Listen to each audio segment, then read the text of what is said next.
Welcome to The Explainer. Today, we are talking all about fueling for your bike rides, but maybe not the kind of fuel you're used to. We're going to peel back the foil wrappers on those lab-made gels and explore some seriously delicious and super effective real food options from all around the world. So let's just get right to it with the big question, the one we've all asked ourselves. Do you really need to choke down another one of those super sweet, sticky gels for every single training ride? Well, the answer might just surprise you. Okay, before we even talk about food, we got to be on the same page about the kind of riding we're fueling here. We're talking about Zone 2 training. You know, that sweet spot, that steady, all-day pace that's the absolute foundation of modern endurance training. You're working for sure, but you can still have a chat with your buddy next to you. Now, when you're watching the pros in a big race, you see them just hammering these specialized drinks and gels, sometimes over 100 grams of carbs an hour. It's wild. But here's the thing. For most of us, on our weekend Zone 2 rides, it's completely unnecessary. It's overkill. So, if we're not slamming a gel every 45 minutes, what's the alternative? Well, let's start with the humble hero that has quietly become a secret weapon you'll find tucked into the jersey pockets of pros all across the peloton. Yep, we're talking about the mighty rice cake. And no, not those styrofoam puck things from the grocery store. I'm talking about homemade, portable rice cakes, made famous by the legendary Feed Zone Portables cookbook. These things are an absolute game changer. They're easy to make, packed with carbs, and so much easier on your stomach. So why rice? What's the magic here? Well, just look at the numbers. You put it up against other carb sources like pasta or potatoes, and you can see why it wins for on-the-bike fuel.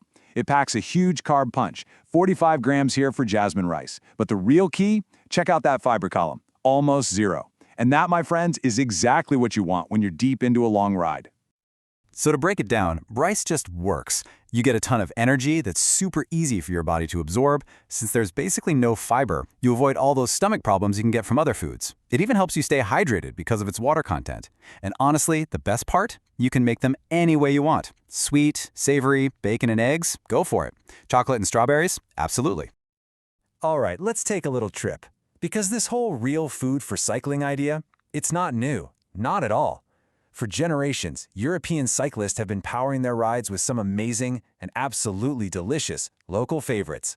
First stop, the Netherlands, for the classic stroopwafel.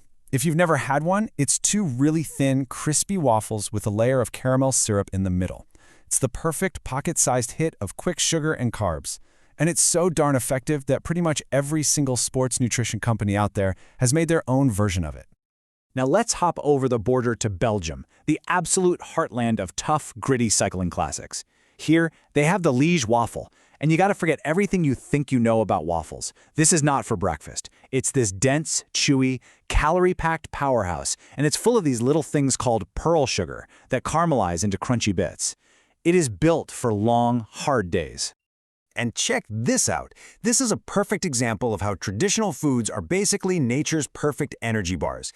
In Switzerland, you've got the Biberli. It's this sort of gingerbread pastry, but it's filled with honey and almonds. Just think about that combo for a second. You get a super fast energy hit from the honey, plus more sustained, slow-burn energy from the fats and the almonds. It was literally fuel for mountaineers in the Alps, and it's tough enough that you can just toss it in a pocket. Okay, our tour is taking a big jump now, all the way across the Atlantic. We're heading to Colombia, a country famous for producing some of the most fearsome climbers the world has ever seen. And you better believe they've got a fueling secret of their own. And here it is, the bocadillo de guayaba. It might not look like much. It's just a small, dense block of guava paste, usually wrapped up in a dried leaf. But trust me, this stuff is pure rocket fuel. It's simple, it's natural, and it's just a perfect portable little brick of concentrated fruit energy. So, what's the science here? Well, it's actually super cool. Guava paste is packed with both glucose and fructose. Now, your gut has, let's call them, two different doors for absorbing sugar, a glucose door and a fructose door. By eating something with both, you can open both doors at the same time. The result? You can literally shovel more carbs into your system per hour, getting more fuel to your muscles faster. It's brilliant. And hey, don't just take my word for it. This isn't just some local snack. The pro-peloton is all over this.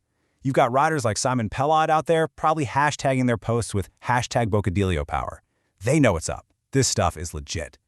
So let's bring it all home. What are the big takeaways here?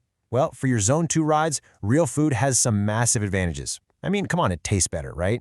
It's almost always cheaper than specialized sports nutrition, and for a lot of people, it's way easier on the stomach. The real key is to just experiment and find what you like. And hey, never ever forget the classics. A simple banana or a few dates can be just as good as anything else.